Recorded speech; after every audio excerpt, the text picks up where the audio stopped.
Mwebale nnyo kubanga mukyekumidde wano ku The Buzz UG. Bw'anooka we wali amazima, wali latest information mu entertainment, current events n'ebirala bingi. Mwena baganda bange, mwena mikwano gyaffe abatugoberera. Mwebale nnyo. Obubaka bwamwe tuba tubufuna. Jeff Wise yankubiddeko akasimu n'agamba nti ayagala twogere ku mwana muwala gwe bayita Shiba Karungi. Nti fani wenyo era ekyo ne timu yange tuli mu kiteekateeka end time tugenda kuba tukutuusako ebikwata ku Shiba Karungi. Yatandika ddi okuyimba, oluyimba kyo olwamuyisaawo olwakabirwe yakuba. So kati kyekyo kiriwo wano ku The Buzz UG. Fe tukuwa information yonna gy'oyagala okumanya ku muyimbiwo. Kyekyo kirungi kye tusinga bali eri abasigadde abakopa ffe. Naye nga tukyagenda mu maaso n'okutegeeza ebigenda mu maaso mu entertainment industry. Basically ffe tusinga nnyo okutambulira ku entertainment. Mwana mulenzi Eddy Kenzo omumanyi bulungi, omu ku bayimbi baffe ab'amaanyi, abayimbi abawangudde awards ez'amaanyi, BET winner, ate ndowooza y'omuyimbi akyasinze okubeera nominated mu awards eziri international. Bwe mba siri mistaken, Eddy Kenzo y'omu ku abo abayimbi. Naye kakati saa zino wenjogerera Eddy Kenzo era still azeemu n'abeera nominated, bamunominatinze mu award ez'amaanyi zitegekebwa wali eri Ivory Coast.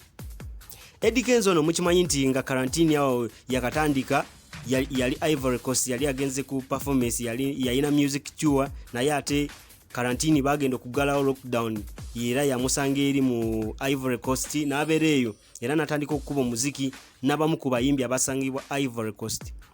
Eddy Kenzo yakola kayimba ke bayita Boom Boom, yekakola ne mwana mwala gwe bayita Vital weri Ivory Coast, mwala wa maanyi, kayimba ka maanyi, kayimba katambudde nnyo, abantu bakaagala ne video yako nungi. Yeyo mwana mulenzi Eddy Kenzo kuba ekintu kye kyanjawulo, alina engeri gy'abalamu omuziki gwe. Wadde abantu muvayo nga mugamba nti Eddy Kenzo just alina mukisa naye ng'omusajja akola nnyo. Guno omwaka 2020 Eddy Kenzo y'omu ku bayimbi abalinawo ennyimba ez'akabi, yakola oluyimba lwe bayita Tweyagale, naye n'essaawa zino lukyaliko. Bw'oba oyogera ku nnyimba 10 ez'amaanyi mu Uganda eza guno omwaka, oluyimba lwa Eddy Kenzo Tweyagale mweruli. Era bw'oba tolutaddemu mu nnyimba oba tomanyi music bw'atambula. Wabula Eddy Kenzo ono bamunominatinze mu award baziyita African Talent Awards. Zibesinga wali eri ziri best wali eri Ivory Coast. Bamunominatinze mu category gye bayita Best Collaboration, nga bwe gambye nti oluyimba lwe bayita Boom Boom yali collabo, yaluyimba ne mwana mwala gwe bayita Vital okuva wali Ivory Coast. Kati yeyo category gye babataddemu. Awards zino zigenda kubeerayo ennaku z'omwezi 26 guno mwezi ogwa December. Nayo voting oba okulonda omuyimbi wo zitandika okuvotinga kutandika ennaku z'omwezi nga 10 guno mwezi. Awo musobola okutandika okuvotinga ne mulonda Eddy Kenzo omwana waffe wa ne Uganda, ne tumanya nti award ye yagireete waka. Kiba kitukolera musically ne mu tourism era still kiba kitukolera eggwanga lyaffe tuba tulitunda. Era nekirala kigenda mu maaso nga mukimanyi nti Mama Awards basazeewo bazitegekere wano mu ggwanga lyaffe Uganda. Era tusubira abayimbi baffe okubanga bagenda kuwangula ne tourism n'eggwanga lyaffe ligenda esi yonna egenda kulaba eggwanga lyaffe Uganda. Tugenda kulaba abayimbi abakabya b'amaanyi, ba Burna Boy bagenda kujja, ba Davido. Kati omuyimbi nze kyengezako okukubiriza abayimbi baffe temwebaka. Abayimbi bano bwe baba bazze gwe manya nti obeera steady ononye engeri yonna gy'omugyamu ka kolabo. Bwe bana bagenze nga tebabawadde kolabo nga tofunyeyo ka kolabo, muganda wange simanyi oba kyasi ogenda kuddamu ogijjeewayo kola kolabo. Kati mulina okubeera steady, mumanye nti bano abayimbi bagenda okujja wano mubeere steady mubaggyemu kolabo. Awo ojja kumanya nti Mama Awards erina kyekongeddeko gwe ng'omuyimbi, kuba tusuubira abayimbi baffe abamu mugenda kuwininga awards zino.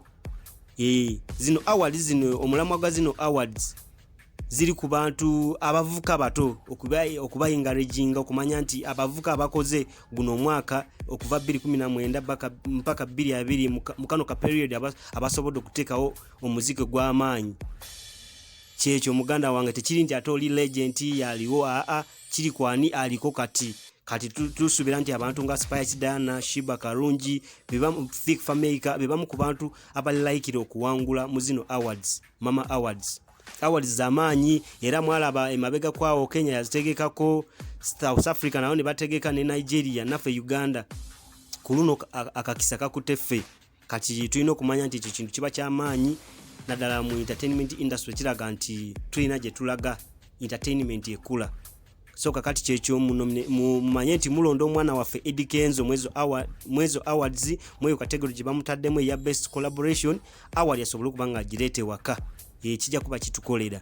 Mwebale nnyo okuba nga mukyekumidde ku the buzz UG Morio UG era nkyaliwo mpolampola ne timu yange tukyafumba temuvaako gwatanaba ku subscribing awo onyigene kukadde awo ojja kuba omanya nti buli kimu kyetukola ojja kuba okimanya ojja kubeera informed so kakati kyekyo kiriwo muganda wange.